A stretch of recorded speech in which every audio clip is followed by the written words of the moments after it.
so I want to go through a hip thrust. If you're at the gym and they have a hip thrust machine, I love the hip thrust machine. The setup is so easy. So whenever I'm at the gym, I always use a hip thrust machine.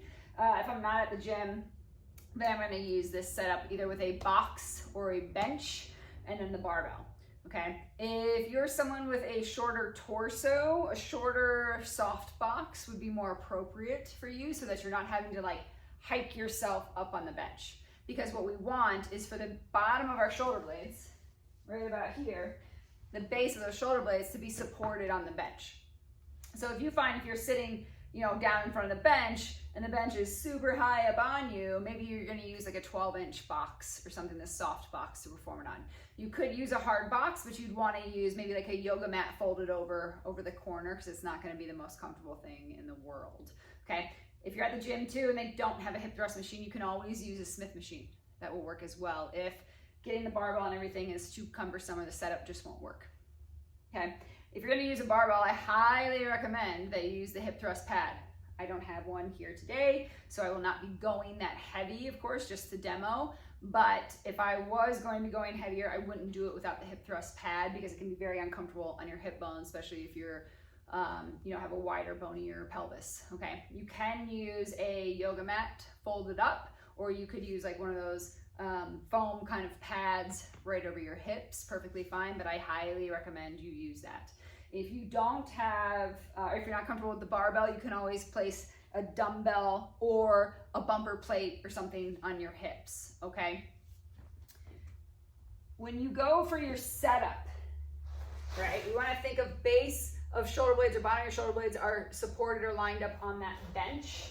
I wanna pull that barbell over my lap, make sure I'm centered in it, okay? I like to pull my legs in. I have a little bit longer legs, so I wanna make sure that they're nice and close so I don't have to do a ton of adjusting once I get up, but a little bit will be needed because you want your knees to be at about a 90-degree angle at the top of the hip thrust position. You wanna make sure, again, that rib cage stays tucked. We talk about that a lot. So rib cage stays tucked down towards our pelvis. And I actually want to keep my head tucked down. So I tell people, just keep looking down at your knees the whole time, and that will prevent you from flaring open at the top, which is what we don't want because then we'll lose the connection to our posterior chain. So the more that we can stay tucked, rib cage, chin tucked down, we're going to get more posterior chain recruitment, which is important, okay? Your arms can totally be up and supported on the bench. I recommend it because it's going to help with stability. We just want to make sure we're not driving those elbows down into the bench to help us with the lift, okay? So arms are open. They're supported on that bench. If you want a mini band around your knees to get a little bit more glute activation, that is perfectly fine, okay? I'm going to use my fingertips on the bench or on the barbell to help balance the barbell because it can get kind of wobbly as you're coming up and down, right?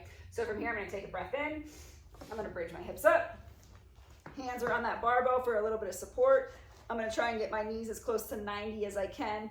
Again, I'm keeping tucked here. Rib cage is tucked, chin is tucked down. Hands are on that barbell for balance. I'm going to drop everything down. My pivot point is right at the base of those shoulder blades. I'm going to drive up through my heels and squeeze my glutes at the top.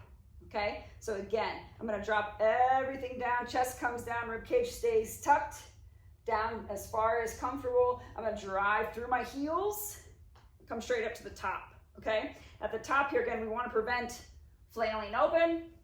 We want to prevent hyperextension through that low back, okay? One thing you can do also at the top to help, nice straight plane here, but give yourself a little bit of that tuck under of your pelvis to get a little bit more glute activation is perfectly fine, right? If you feel